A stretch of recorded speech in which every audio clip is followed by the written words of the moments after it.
Hey y'all, I've been trying to do this video and it just seemed like I can't get my words out. So I'm just gonna speak my truth and try to answer some concerns the best way I can. And hopefully I come across where y'all can understand what I'm trying to say. But I have received some words where people are saying like, you probably got cancer because you probably was perming your hair. Y'all, I have always been a natural girl. Like, that's what my old channel was all about, is me maintaining my natural hair. I've also received comments saying that what I eat is causing my cancer.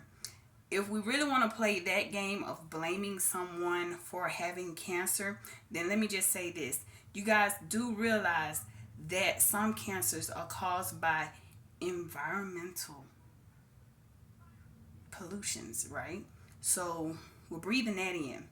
You do realize that some of the cleaning products you use is pollution, right?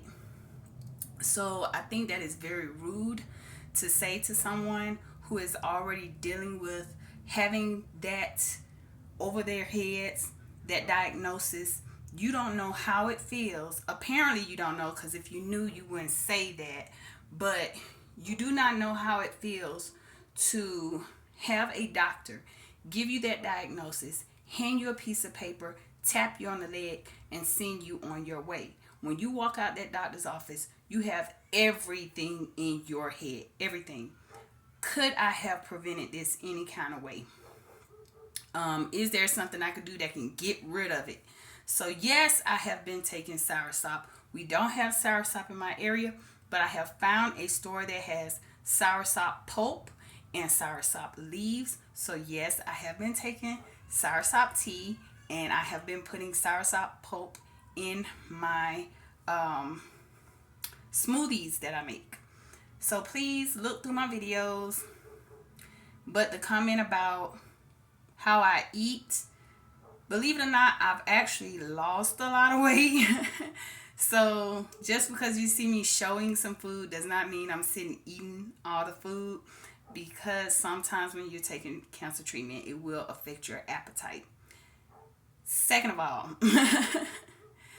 when I was trying to restrict myself really, really bad, I was low in everything. My levels went berserk. I was low in iron. I was low in potassium.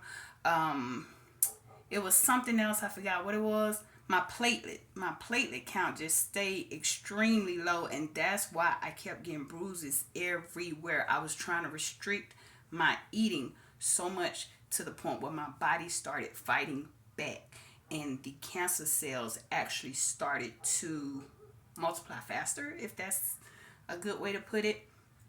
So, guys, leukemia is one of the oldest and one of the first cancers that were ever found. So, those of us who the cancer was found in its earlier stages, I have chronic myeloid leukemia, if you want to look it up, and it has three phases. It has chronic, accelerated, and blast. Blast is the phase that I don't want to get to, because when you're in blast phase, that's when they want to talk about the extreme measures, like the bone marrow transplant, and they want to do extreme chemo, where you have to be hospitalized and things of that nature. So I was diagnosed in the accelerated phase. It had started moving along faster, like it was getting to the blast phase. Therefore, they started me on a high dose of Sprycel. I started at a dose of 140, which is considered really, really high, but they had to try to knock my numbers down because I was getting there and getting there fast, going towards the blast phase. So it's chronic myeloid leukemia. I was diagnosed in the accelerated phase. I take Sprycel. I try to eat healthy, but while I'm battling getting this diagnosis, I also battle with when I get really hungry and I actually feel an appetite, I just eat whatever I'm craving, unless it's something that's too extreme, then no. But I will try to eat when I feel like eating, because some days I don't feel like eating. I'm just gonna be honest. Some days um, I feel like I want it, and then once I get it in front of me, I no longer want it. So yeah, that's another thing. But my son, he is a brain tumor cancer survivor of 6 years now. So he's an adult. So I call him sometimes and he comforts me and he lets me know, like, you're doing good, mom. And, he'll let me know if he had some of the same signs and, or what you want to call it, like side effects to the medication or whatever. So, like, I've been having toe spasms and things of that nature. And people will say, well, you must don't have cancer because you jumping around, you dancing. Okay, yes, I am. However, what do you want me to do? Do you want me to just sit and soak and just be pitiful? I don't think nobody who has this diagnosis want to do that. We want to live a normal life. We want to be happy. We actually see life differently than other people may see life. We all have to leave here. But my thing, my train of thought is, what did I do with my life while I was here? I want to make the best of it. Every time I feel a negative thought coming on, I try to combat that with a positive thought. I just take that time to be thankful for another day, thankful for my family, my home. I try to be thankful for what I have. It's enough people on the internet, always complaining. I don't want to be that person. I will voice my concerns from time to time, but I don't want to be that person, because I want to let people know out there that this does exist. That's why I go so hard with putting my tag in saying I'm learning to love myself with leukemia, because I know how it feels for that doctor to hand you a piece of paper saying critical and saying you have leukemia, but we're going to figure it out. We're going to figure out what phase you're in, or we're going to figure out if you're acute or chronic or whatever. So you go home not even getting a full diagnosis yet. You get a diagnosis, but not a full diagnosis. I know how that feels. So maybe somebody seeing my videos and seeing me living my life, being happy, and having my good and my bad days, because I show when I'm having a bad day or a bad moment. Maybe with somebody seeing that, it'll help somebody who just got diagnosed, or help somebody who knows a family member or a friend that has been diagnosed. We just want to live our lives normal, but we don't want to be taught to, like, we caused it ourselves or we did it to ourselves. What good is that going to do? How is that helping anyone? It's not. So I just wanted to come in really quick. This is my hair since I've been taking Sprycel for 1 year. As you can see, like, I got some string. You would think this is heat damage, but it's not. It's just my hair literally changed while on medication.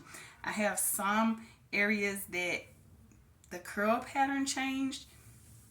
Like I said, some people will say, oh, you got cancer because perms cause cancer. Okay, I don't perm my hair. Next. Oh, you got cancer because you've been eating sugar all your life. I was a kid that wore braces, and newsflash, I didn't start sugar until I was an adult. Because I was one of those kids that I didn't want to wear my braces for 4 years. I wanted to wear it for 2 years. So the dentist told me, the orthodontist told me, if you want to wear your braces for only 2 years, cut out all sugar and hard candies. And that's exactly what I did. And plus, like I said, I was a runner. I was running 5Ks. I was doing the walking runs. I was doing the marathons, all of that. So you can't say somebody caused their cancer when it's babies in the hospital that's fighting this thing. So I would advise you guys to kind of watch what you say. You don't have to be perfect in what you say, because we know it could be hard. It's hard on us to tell people we love, but we also know that it's hard for some people who really genuinely care to know what to say in a moment like that. But don't do the blame game. Don't do the blame. Do not blame a person for being diagnosed with cancer. They have enough on their heads, okay? But yeah, I'm going to keep jumping around. I'm going to keep dancing and smiling on my good days. On my bad days, y'all might not see me. I might not feel like turning on the camera. I apologize in advance. But when I feel like it, you're going to see me dancing. You're going to see me doing instructional videos because this is the way I see it. If something does happen to me, my little Renee, she will have her mom on these videos explaining to her how to cook this, how she does that, how she clean. And she will have her mom's voice. So I go hard not only for Renee's Secret Garden, the channel, but for my children. So with that being said, gracias por ver. Thanks for watching. Bye.